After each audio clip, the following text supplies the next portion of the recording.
In this video, I'm going to be talking about the Boeing 737 MAX from an HFE or Human Factors Engineering perspective. On Monday, October 29th in 2018, Lion Air Flight 610 was traveling to a small island in the middle of the Java Sea, but just minutes after taking off, the plane plummeted into the sea, killing all 189 passengers and crew members aboard. Launched an investigation into the 737 MAX, which was Boeing's newest plane. The Boeing 737 MAX was basically a re-engined design of the Boeing 737, which was their most popular model and had been in use for a very long time. On the left, you see the previous version has a much smaller engine than the one on the right, which was the 737 MAX. This larger engine allowed for a better fuel efficiency, and considering airlines use billions of gallons of gas each year, that would amount to hundreds of millions in savings, which made this a very attractive option for airlines. Boeing ran into a few design issues when trying to mount such a large engine on this frame. Because the 737 frame sat pretty close to the ground, it created a clearance issue for mounting these engines. Boeing's solution to this was to mount the engines further up and higher on the wing, which created some aerodynamic issues, which ultimately led to the plane's nose lifting up significantly, especially during takeoff. This put the plane in danger of stalling. Boeing's solution to this problem was MCAS, or Maneuvering Characteristics Augmentation System, which was a software installed on the 737 MAX that used an angle of attack sensor to detect when the nose of the plane was tilting too far up. When MCAS detected this tilt, it would take over control of the plane and point the nose back downwards. Soon after the investigation to the Lion Air Flight 610 began, investigators found that the problem was with the MCAS system. MCAS had been receiving faulty information from the angle of attack sensor, which caused MCAS to take over control of the plane, resulting in rapid descents throughout the flight, as seen here and here. This continued throughout the flight, where the pilots were battling the airplane and had no idea why the airplane kept taking control from the pilots.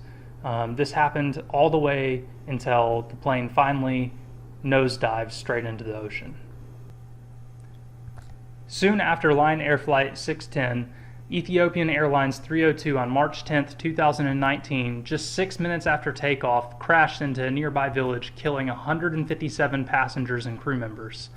This brought the total to 346 lives lost in the two 737 MAX crashes, which launched a big investigation into why this was happening and resulted in all 737s being grounded.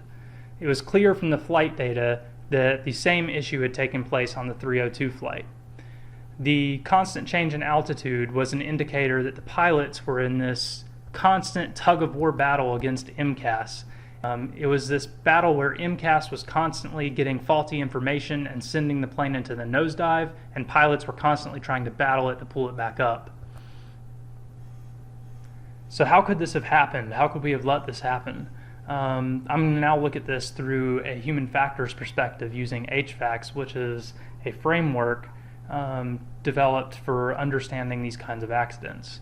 We're going to look at preconditions for unsafe acts, unsafe supervision, and organizational influences. First, preconditions for unsafe acts. The physical environment was a small cockpit which the pilots were required to stay in for long periods of time. The technical environment was a highly technical situation where there were many controls and displays that the pilots had to be able to know how to use to properly use the plane. Physical and mental limitations. After the first crash, Boeing said that it could have all been avoided had pilots referred to a paper manual and followed diagnosis steps, which would have led to disabling MCAS. However, MCAS was a much more powerful system than Boeing had let on, and MCAS was active for 10 seconds and inactive for 5, which didn't leave nearly enough time for reading a paper manual trying to flip through looking for their exact situation. Next, personal readiness. Pilots were not trained and had no knowledge of MCAS. They were never told about it, and Boeing had not even told the airlines that MCAS existed on their new plane. This was a big deal because pilots really needed to know and understand their plane so that they didn't have to go through a manual in the middle of a flight to try to figure out what was going on. Next, unsafe supervision. Inadequate supervision and supervisory violations. This was on multiple levels, from the FAA to the Boeing to airlines to the pilots. FAA failed to properly monitor the release of the 737 MAX, as they did not carefully read all the paperwork from Boeing, and they trusted Boeing to do a lot of their own certification work, which is clearly a conflict of interest.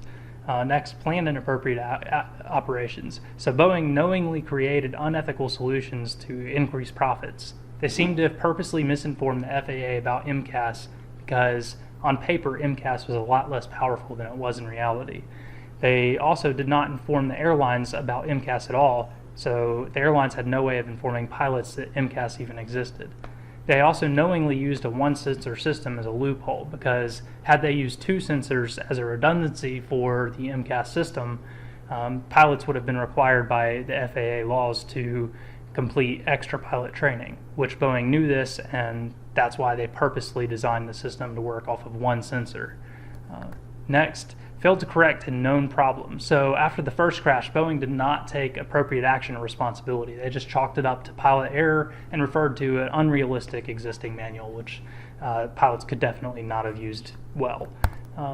This is actually Boeing's letter that was released after the first crash, which shows them pointing out that pilots should use this manual.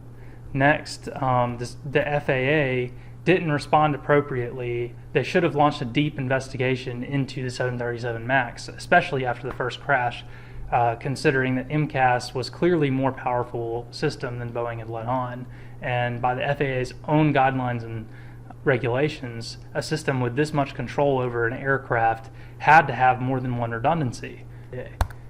Next, organizational influences. So organizational climate or culture. Boeing was in a fierce rivalry with Airbus. Airbus had just released a A320neo in 2010, and sales were skyrocketing.